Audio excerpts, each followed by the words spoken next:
मेघना बेटा, तुमको इस पुराण के बारे में कैसे पता चला? शायद अभी सच बोलना ठीक नहीं होगा। मुझे माफ कीजिएगा अंकल, मैं एक रात यहाँ अकेले आई थी, तभी मैंने उस चाबी को रखे देखा था, लेकिन वो उस तहखाने की है ये मुझे नहीं पता था। कोई बात नहीं बेटा, तुम्हारा बहुत बहुत धन्यवाद कि तुमने हमें बेरमपुर पुराण तक पहुंचाया। तांत्रिक महाराज, अब जल्दी कीजिए। तांत्रिक महाराज ने किताब को खोला और पढ़ना शुरू किया। महाराज दमयंती के जवान और खूबसूरत हो जाने से बहुत खुश थे और इस तरह राज्य के लोग निशिरमोलों के खौफ से डर में थे। ऐसे ही 3 माह गुजर गए और एक दिन प्रजा के 2 आदमी महल में पहुंचे।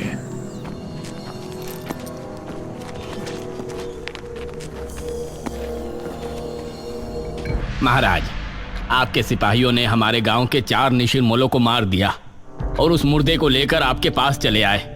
आप ऐसा क्या कर रहे हैं महाराज? प्रजा होने के नाते हमारा ये जानने का हक है कि आपने इस तरह का हुक्म क्यों दिया था और आप उन मुर्दों का क्या करते थे। इस पर महाराज कुछ बोलते उससे पहले ही दमयंती बोली, तुम्हारी हिम्मत कैसे हुई ये सवाल महाराज से करने की? दमयंती, आप हमें बात करने दीजिए। नहीं महाराज।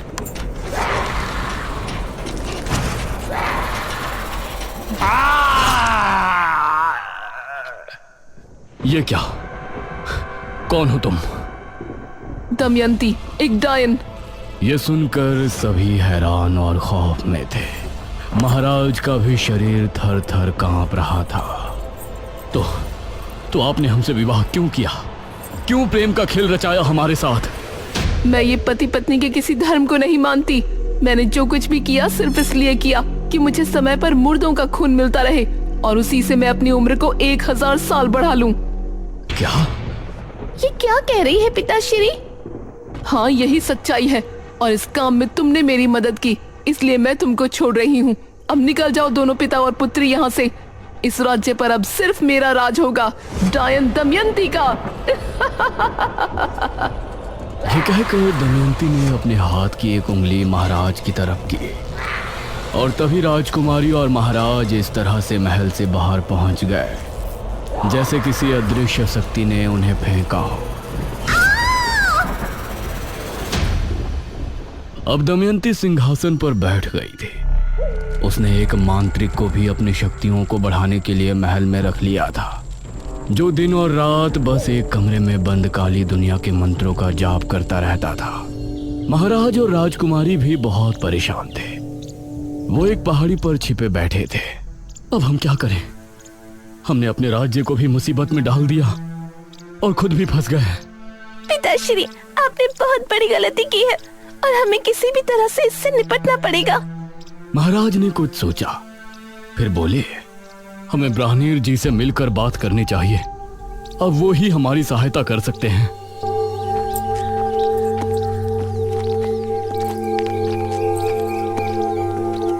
महाराज और राजकुमारी दोनों ब्राह्मण जी के पास पहुंचे और उन्हें अपनी दुविधा बताई।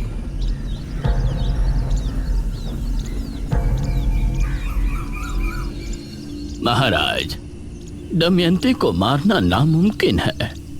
उसे सिर्फ कैद किया जा सकता है। तो कैसे कैद कर सकते हैं हम उस डायनी को? पूर्णमासी की रात मध्य रात्रि के पहर अगर उसके ऊपर तांबे के चाकू से हमला किया जाए तो उसकी शक्तियां खत्म हो जाएंगी और अगर सुबह होने से पहले उसे अगर जमीन में गाड़ दिया जाए तो वो अगले कई सालों के लिए कैद होकर रह जाएगी। ठीक है ब्राह्मण जी, हम उसे खत्म करने का एक प्रयास अवश्य करेंगे। नहीं महाराज, यह कार्य केवल एक महान कोमल हृदय और वीर स्त्री कर सकती है। एक ऐसी स्त्री जिसकी वजह से 100 से ज्यादा लोगों की जान जाने से बची हो। मतलब वो इतना पुण्य करने वाली हो कि उसकी वजह से 100 से ज्यादा लोग मौत के मुंह से लौटकर वापस आए हो और अब अच्छे से अपनी जिंदगी जी रही हो। हे भगवान, अब ऐसी स्त्री हम कहाँ ढूंढेंगे? इस पर ब्राह्मण जी ने मेघालय की तरफ देखा और बोले, वो स्त्री कोई और नहीं है, वो तो आप ही है पुत्री, राजकुमारी मेघालय। यह सुनकर मेघालय ने महाराज की तरफ देखा और बोली, लेकिन हम कैसे? याद कीजिए महाराज, जब आपके राज्य में महामारी फैली थी तो राजकुमारी मेघालय ही यहाँ उस बीज को सिद्ध कर लाई थी जिससे मृत्युंजय अमृत का पेड़ उगा, और उसकी वजह से सैकड़ों नहीं बल्कि राज्य के हजारों लोगों की जान जाने से बची। यह सुनकर महाराज ने राजकुमारी मेघालय की तरफ देखा। राजकुमारी, अगर आप ना होती तो अभी तक हम सिर्फ उस स्त्री को ढूंढ रहे होते जिसने इतने पुण्य का कार्य किया हो। ब्राह्मीर जी, अब बताइए कि अगली पूर्णमासी कब है और उस डायन को हमें कैसे काबू करना है?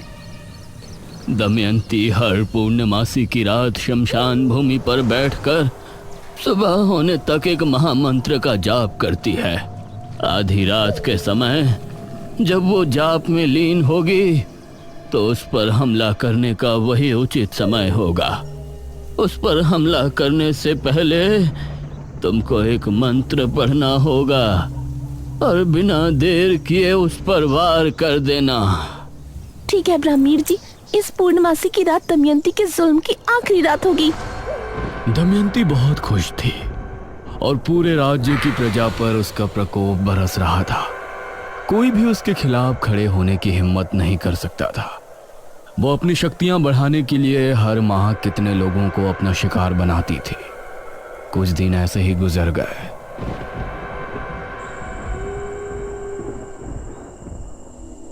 आज पूर्णमासी की रात है। आज आपको अपने कार्य को अंजाम देना है राजकुमारी। यह कहते हुए ब्राह्मणीर जी ने राजकुमारी को एक चमड़े की लपटी दी और फिर ब्राह्मणीर जी का आशीर्वाद लेकर महाराज और राजकुमारी शमशान की तरफ रवाना हुए।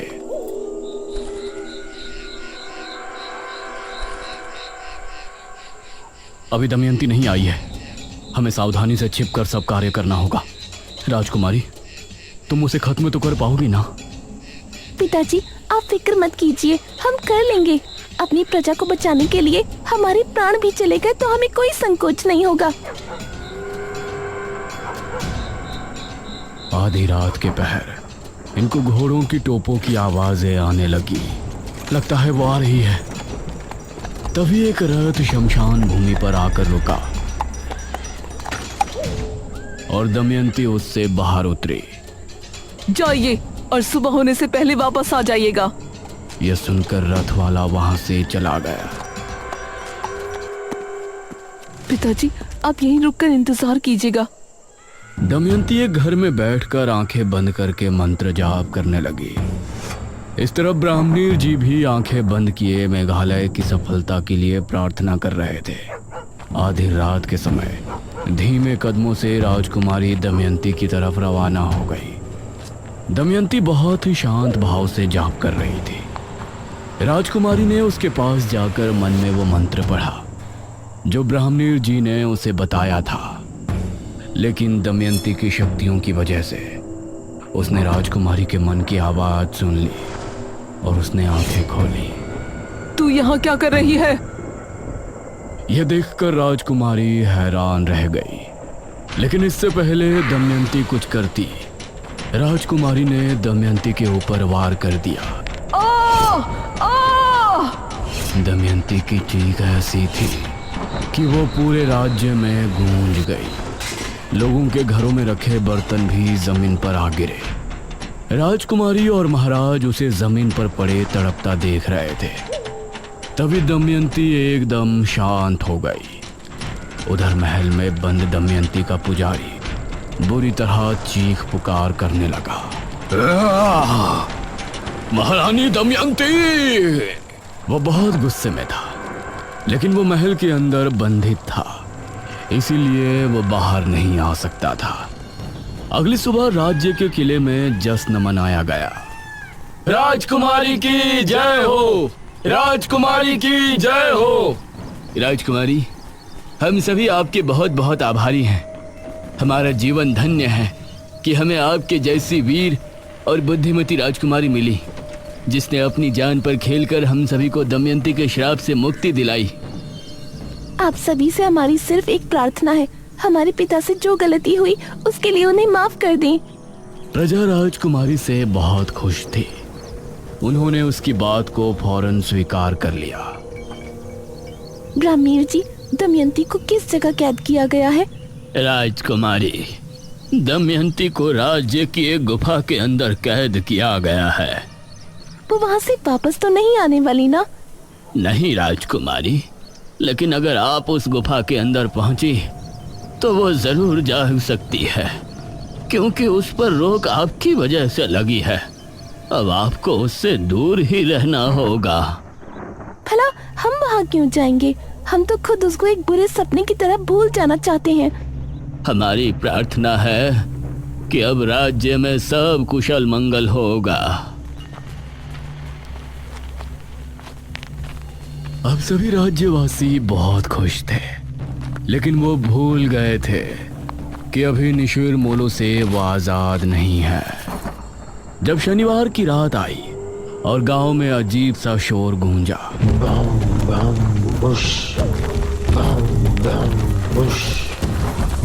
तो उसे सुनकर सभी की रूह कांप उठी।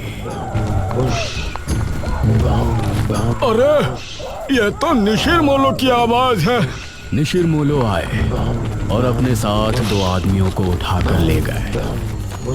अगली सुबह फिर से सभा बैठाई गई। ब्राह्मणीर जी, हम निशिर मोलो से कैसे छुटकारा पा सकते हैं? इनके विषय में तो हमने सोचा ही नहीं। महाराज, हमें यह कहते हुए बहुत दुख हो रहा है, लेकिन निशिर मोलो को रोकना दमयंती से भी ज्यादा मुश्किल कार्य है। हमें बताइए, हम अवश्य करेंगे। निशिर मोलो महाराज को एक दुष्ट राजा मानते हैं। यह सुनकर राजकुमारी के चेहरे पर परेशानी के भाव भर आए। हम उनसे बात करेंगे। निशिर मोलो के गुनहगार हम हैं, तो उनसे प्रजा को मुक्त कराना भी हमारा कर्तव्य है। नहीं पिताश्री, वो आपको देखते ही मार देंगे। ये कार्य हमें करने दीजिए आप। ठीक है पुत्री, लेकिन आप करेंगे क्या? ये सुनकर राजकुमारी के माथे पर सलवटें उभर आई। अगले शनिवार सभी लोग अपने अपने घरों में बंद थे। रात के समय वही आवाज गांव में गूंजने लगी।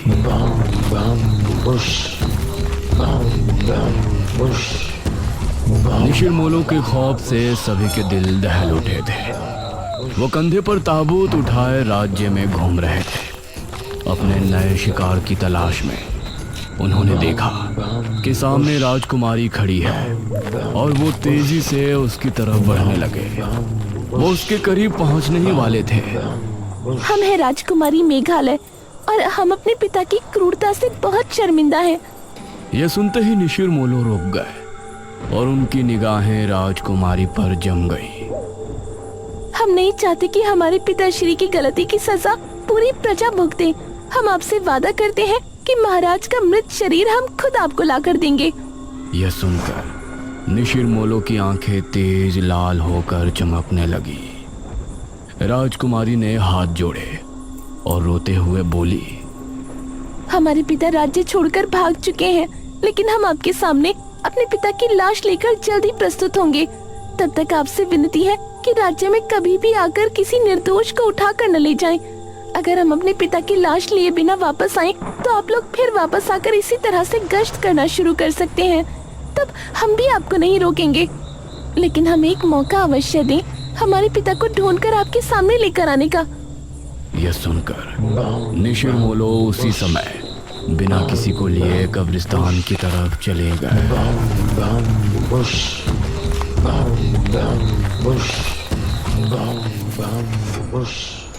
अगली सुबह सभी लोग महाराज और राजकुमारी के सामने प्रस्तुत थे। राजकुमारी, आपने उनसे ये क्यों कहा कि हम राज्य छोड़कर जा चुके हैं? क्योंकि अगर सच बोलते तो वो उसी समय यही चाहते कि हम आपको ले जाकर उन्हें सौंप दें। आपने एकदम सही फैसला किया है राजकुमारी। हमारी वजह से हमारी प्रजा मुसीबत में है। आप हमें मारकर हमारी लाश निशिर मोलो के सामने प्रस्तुत करें। यह सुनकर प्रजा हैरान थी। सभी राजकुमारी की तरफ देख रहे थे, जिसकी आंखों से आंसू बह रहे थे। हमने जो भी किया अपनी प्रजा के लिए किया, लेकिन हम अपने पिता को अपने हाथों से मारे और उनकी लाश को निशिर मोलो को समर्पित करें, ये हम नहीं कर पाएंगे। अगर ऐसा नहीं किया तो वो फिर से आएंगे। नहीं पिताजी, हम और आप आज ही ये राज्य छोड़ देंगे और अलग अलग दिशाओं में निकल जाएंगे। इससे निशिर मोलो कभी भी यहाँ वापस नहीं आएंगे, क्योंकि हमने उनसे वादा किया है कि जब हम यहाँ कदम रखें तभी आप राज्य में फिर से आना। और अगर उस समय हम अपने पिता की लाश आपको समर्पित न करें तो आप फिर से उसी तरह भ्रमण शुरू कर देना। राजकुमारी की बात सुनकर सभी की आंखों से आंसू बह निकले।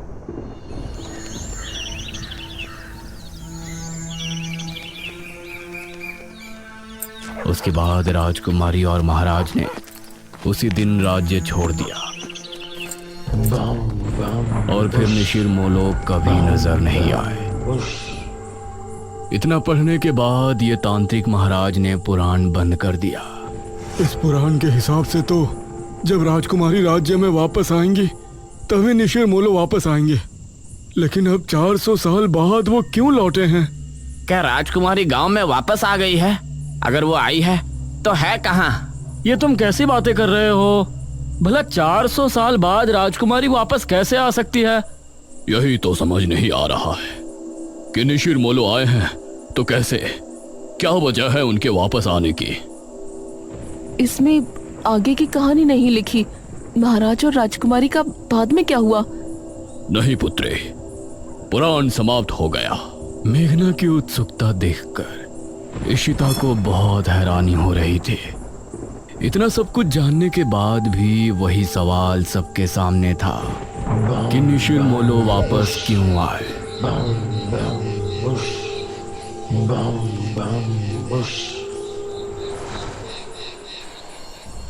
रात के समय इशिता और मेघना जब कमरे में थे तो मेघना अभी भी सोच में डूबी थी।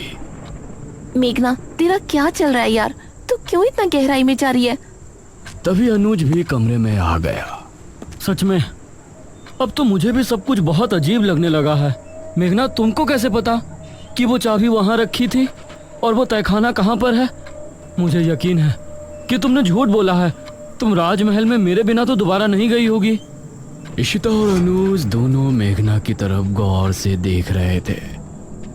मुझे बचपन से ही सपने आते थे जिनमें मृत्युंजय अमृत का पेड़ मुझे दिखाई देता था। जब मैंने यहाँ गांव की जमीन पर कदम रखा तो मौसम बदल गया था और आंधी आ गई थी। उसी रात मुझे महल के बारे में सपने आए और राजमहल से जब हम वापस आए तो उस रात मैंने खुद को सपने में राजकुमारी बने देखा। उसी सपने में मैंने खुद को तहखाने में जाते देखा और जब मैं महल पहुंची तो वो चाबी और तहखाना वहीं थे। सबसे जरूरी बात यह है कि जब मैं गांव में आई थी उसके अगले रात से ही निशिर मोलो ने गांव में आना शुरू किया।